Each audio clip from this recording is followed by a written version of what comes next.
afternoon, and good morning. This is Ethan Perry, Director of Content at Loyalty 360, welcoming you to another episode of the Loyalty 360 Leaders and Customer Loyalty Brand Stories series. Here we talk to brand leaders about what they're seeing and hearing on the front lines of customer, channel, and brand loyalty. Today we have the pleasure of speaking with Prudence Milligan, who is the Senior Customer Strategy Manager for the Virginia Lottery. Thanks for taking the time to talk to us, Prudence. Thanks for having me. For those who may not be familiar, can you please give us a short introduction to Virginia Lottery and your role with the company and your experience in customer loyalty? Sure. So we are a state-run lottery organization whose mission is to support K through 12 education in Virginia. And just as a little bit of a bragging, last year we generated more than $934 million in profit for K through 12, which is pretty exciting, and I'm pretty proud to be a part of that and be able to talk about those accomplishments. So that's kind of a cool thing for the state of Virginia. I am, as you mentioned, the Senior Customer Strategy Manager here at the lottery within the marketing department, and oversee a team of 11 people that specialize in CRM, loyalty, consumer research, digital analytics, and digital product owners of both the website and the app.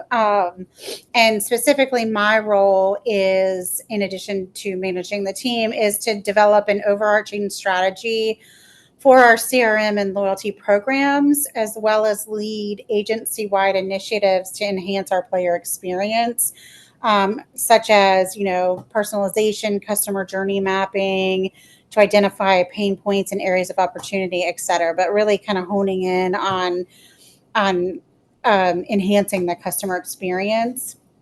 My kind of general experience, I guess, in customer loyalty started when I was working more as a consultant, and I got to work with some big brands such as Kellogg's with their loyalty program to optimize their existing program at the time. Additionally, I worked with McDonald's in the APAC region to launch their respective, they have McDelivery service in APAC. So developed those programs in Hong Kong, Singapore, and Australia, those CRM programs, which was kind of their first step, right, in establishing loyalty. And then, of course, my most recent experience is I was the lead in designing and launching the first ever loyalty program for the lottery and overseeing it from a strategic standpoint. Amazing. So you mentioned that, you just launched your first ever loyalty program for the lottery. What inspired Virginia Lottery to launch a points-based rewards program, and how does that differentiate from other loyalty programs in your industry? Yeah, so this was kind of an interesting one. So in our industry at the time when we started this, there really wasn't a true loyalty program with any lottery in the U.S. So majority of the lotteries, including us at the time, we had what we called like second chance programs, right? So people could take their non-winning tickets and enter them in for drawings, and extra chances to win additional prizes. But that was it. And it was only typically around one product, which is our scratch product. So prior to going out for our RFP to look for a vendor to help us, build this loyalty program, my first step was really to develop a comprehensive strategy and vision of what the program should be. So when we were evaluating the RFPs, we could have something to measure the submissions against. And being that it was brand new for the lottery industry, I wanted to have kind of like a clear, I guess you could say, like roadmap, right, of our wish list and see, how we could achieve that or not. So I did a lot of research on what other lotteries were doing. And as I'd mentioned, none were really doing anything that was a true loyalty program. And then, just taking a look inward at our business, it's very different from, a QSR or a more traditional consumer brand. People obviously are dreaming of the possibilities. They take their lottery gameplay, at least in Virginia, like it's very kind of private, but they also want to hear about other people who are winning, right? But not necessarily promote themselves playing all the time. And really, they want those opportunities to have another possibility to win. So that was really the emphasis. The reason for doing a points based system, because I wanted to make sure that we were giving players back what a chance to have additional free play and or to be able to enter those points into more engagement activities such as additional prizes and drawings that are either utilitarian or experiential. So I didn't want it to be one where it was, a lot of tchotchke or giving away stuff that wasn't relevant to our players. Because at the end of the day, if you ask any of our players, you say, "What do you want?" And they'll be like, "Money, of course," right? Because they're playing the lottery. So, doing the points based system, we wanted to make sure that it was simple because lottery play, gameplay can be a little complicated when you're first getting into it. So we didn't want to steer people away. So making it very simple, very fun, and achievable, and then also for players to see, oh, I can use my points that I've earned, for free play and or these draw entries into drawings. So really that was kind of the impetus about doing the points based system, and we really just wanted this program, being that it was like the first for lotteries, to really emulate a true kind of consumer loyalty program. So that's how we started, and I think we have achieved the first phase in doing so, and we're continuously optimizing and growing, and we've mapped it out in phases so it's not throwing everything at the player all at once. And I do think we have a formidable program right now, and as we continue to roll out our next phases, I think we'll be right there. So I'm excited. Amazing. So one of the things I heard you touch on there a little bit was the idea of engagement. And that's something that we continue to hear brands discuss, that they're looking to solve the challenge of creating and sustaining engagement, particularly through the use of their loyalty program. Mhm. Is that something that is one of your aims, and how do you think that this new loyalty program and the points-based rewards program helps you sustain engagement? It definitely is. I mean, we're coming up to a full year of being in market with the loyalty program.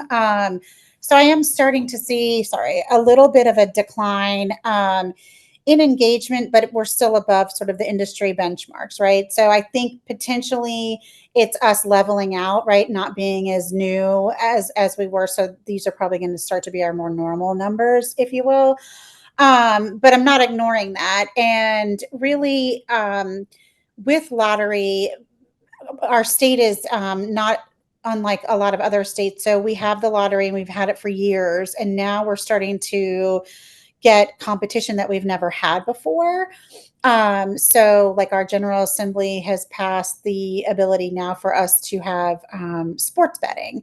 So that's a huge share of wallet that we never had to compete against before. We also have physical casinos now, which isn't a direct competition, but when those casinos start to move to online, as and that gets passed, I mean that's going to be yet another share of wallet that we're going to have to compete for. So engagement is really kind of top of mind for us, and we really are looking at delving into, now that we have the loyalty program, we're able to get more personalized data on our players, specifically our retail players, because those are essentially anonymous without the loyalty program.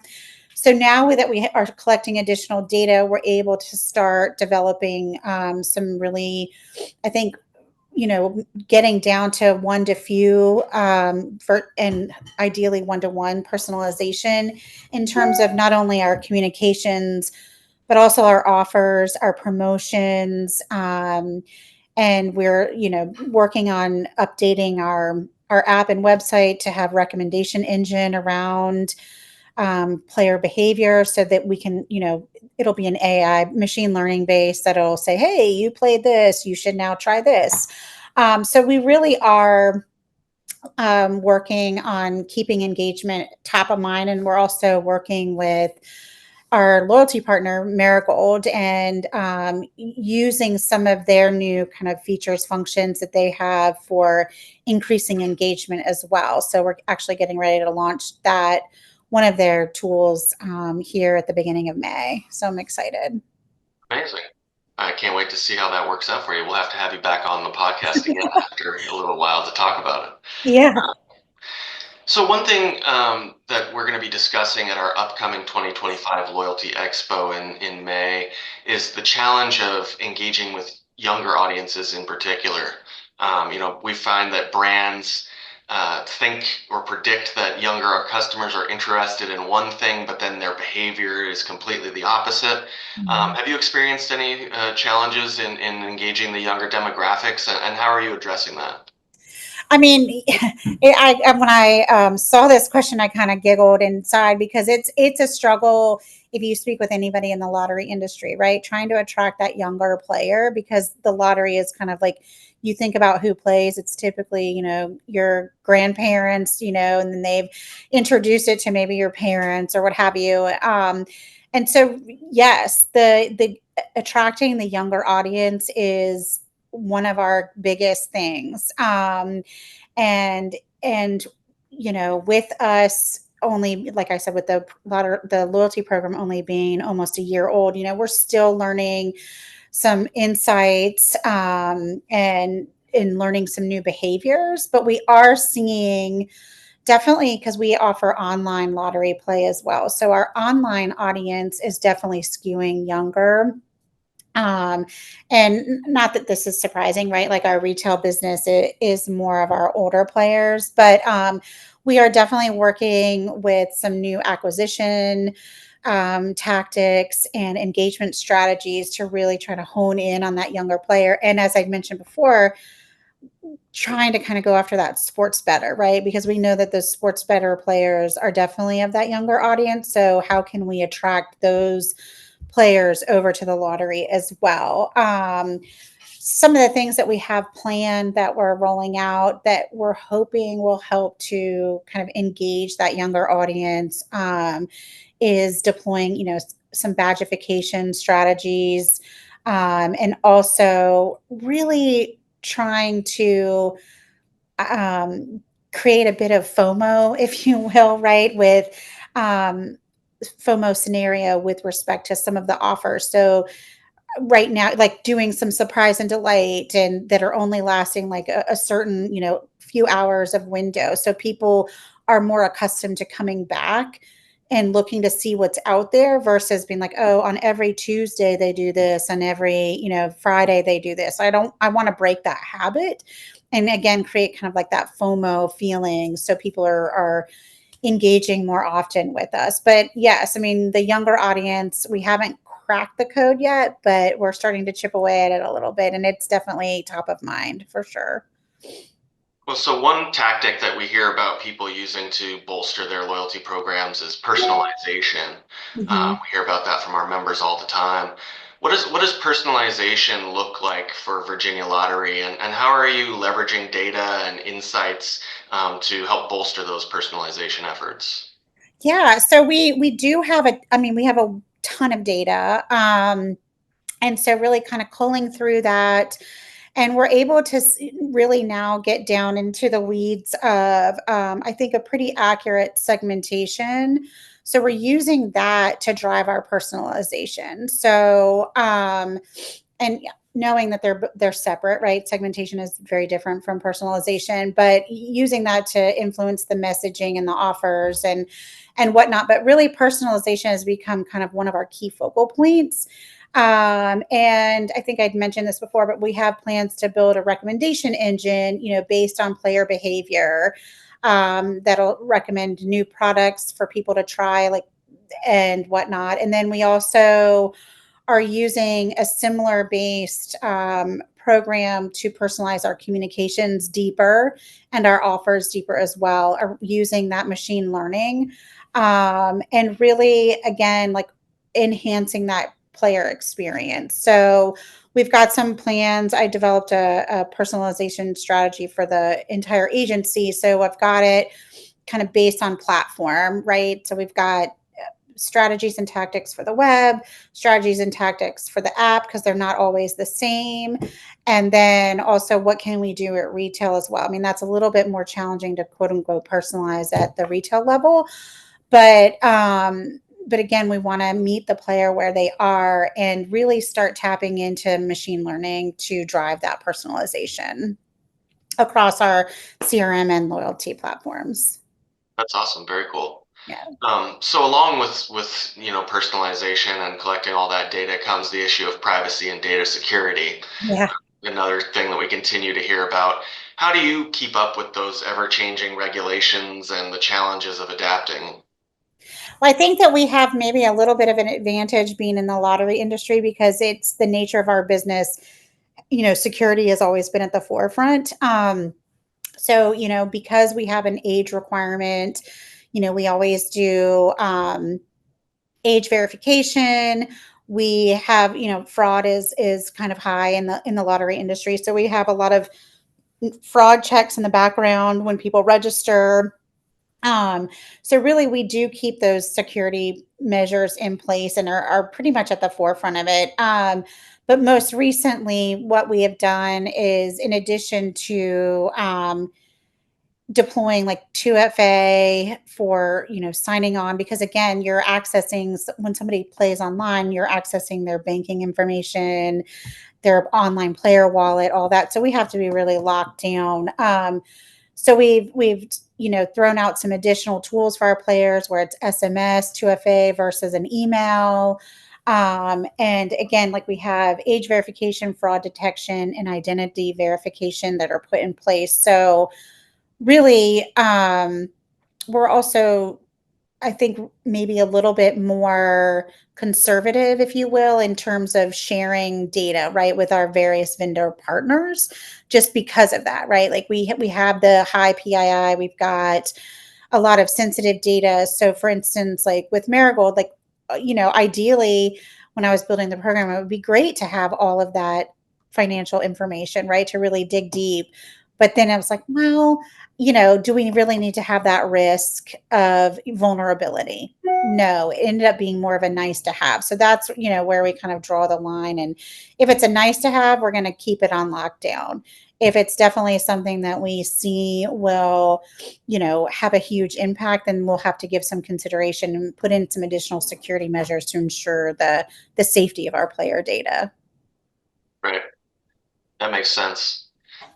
So during our recent advisory board discussions and in some of our recent brand surveys, we've noticed that there's a recurring challenge with understanding and keeping up with technology. Brands are often picking platforms that don't deliver as promised, or they cause integration challenges with legacy systems. Have you seen some of these things? And if so, how are you handling it? And, what kind of results have you noticed in navigating new technologies? Yeah, actually, when I kind of hinted this when we went out for the RFP, and then we selected our vendor, I would say that this has probably been the hardest integration I've ever worked on in terms of a program, because again, we've got the loyalty, or we've got our lottery player account management, right, for our online players. So that whole system. And then we have the retail system and it's not tailored to each individual retailer, right? It's a system that goes across all the retailers. So we've got our point of sale information, we've got our online information, we've got our internal integrations with our APIs around the web and the app. And then we have our CRM stack, and then we brought in this loyalty. So we had 5 different integration points that we needed to do. And it was very challenging. And we did, to your point about the limitations, I had this vision of, I want everything to be real time for our players, points accumulating real time, et cetera.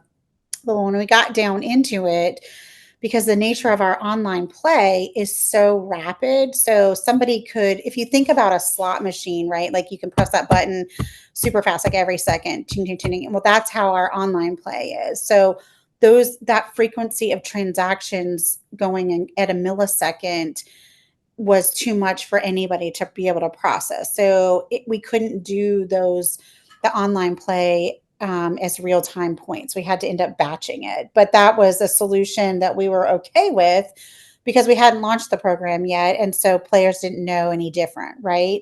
And they didn't, and I was worried because they would get their retail scans instantaneously, but then would have to wait 2 hours to get their online plate, but they don't seem to mind. So again, I think it's a managing of expectations, right, with your consumer base.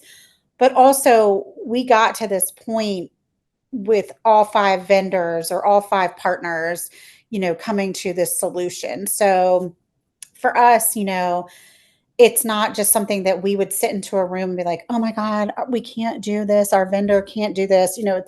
It's like, hey, we selected these people as our partner. Let's bring them to the table and let's figure out how we can make this work and to the best possible way for both what our needs are and our consumers' needs. So that's kind of how we've been navigating it, and it's been very beneficial, and we're able to find some really good workarounds that might have seemed a bit Herculean if we hadn't involved all of our different partners, because everybody's got different ideas. Definitely. So you talked a bit about some of the things that are coming up and what you're looking at in the near future, but what is the next big thing for customer loyalty and customer experience that Virginia Lottery is focused on right now? Yeah, and I think I was thinking about that a lot, and I think some people listening might think that this is counterintuitive, but I really feel pretty good about this. I think it's really getting back to basics, right? So I think we collectively as marketers have maybe gone a bit too far with a lot of like some gimmicks and ways to get people's attention and engagement. I mean, as I'm a consumer as well as a marketer, so I get some stuff and I'm like, that's kind of interesting. And I just think we need to maybe just take a step back and get down to the basics and be like, people who are engaging with our brand, we know what they want. Let's give them what they want, right? We don't need to do all these crazy bells and whistles. I want to make it fun. I still want to keep their level of interest up. But I think really kind of focusing in on like that core is sort of where we are. And so as I talked about before, like personalization is key. That will indirectly and directly enhance the player experience and will separate us, more from a competition standpoint in terms of share of wallet. So again, I think, kind of getting back to basics and honing in on personalization is where we're focused for right now. Awesome. Well, that brings us now to our world famous quickfire questions. Um, we like to try and keep these to a one word or short phrase. Okay. So I'm going to jump right in. Here we go. What do you do better, managing up or managing down? Depends on the situation. What is the most challenging project you have ever been a part of? The Virginia Lottery loyalty program. Are you a just-in-time kind of person or more of a strategic planner? uh Probably, I think it depends on the situation, but probably more of a strategic planner. Well, what is your favorite type of music? Again, it vacillates. I think right now I've been into a little bit of hip hop and dance. Cool. Who is your favorite artist of all time? Jackson Pollock. What is most important in your life? Balance. What were you most proud of growing up? Being the first in my family to go to college and then graduate school. And what was your degree in school? Undergrad marketing, graduate was strategic planning for advertising. Cool. And how did it prepare you for the workforce? Um, I think it gave me a good foundation to get out there and get some stuff done. Awesome. Well, Prudence, thank you so much for taking the time to speak with us today. It's always a pleasure speaking with you and getting an update on the world of loyalty at the Virginia Lottery. We really appreciate it, and we look forward to hearing more about it and your rewards program later in 2025. Thank you, everyone else, for listening, and make sure you come back every Thursday for the next episodes of Leaders in Customer Loyalty Brand Stories. We'll see you then. Thank you.